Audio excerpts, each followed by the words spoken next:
جمیل عظیم آبادی، نام محمد جمیل احسن اور تخلص جمیل ہے۔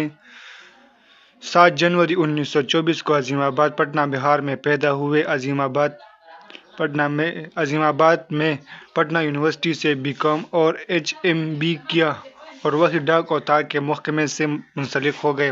قیام پاکستان کے بعد جمیل عظیم آبادی سابق مشرقی پاکستان چلے گئے۔ 14 اگست 1972 کو کراچی آ گئے۔ محکمہ ٹیلی فون میں جنرل منیجر ٹیلی فون کراچی کے دفتر میں بحیثیت اکاؤنٹس آفیسر ریٹائر ہوئے۔ کراچی میں ہومیوپیتھک طریقہ علاج سے منسلک تھے۔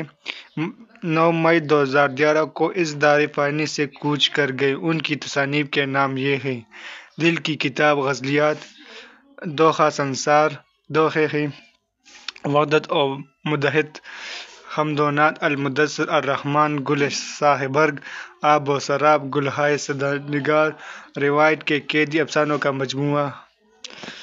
جمیل چالیبی کا ٹاپک یہیں پر ختم ہوتا ہے۔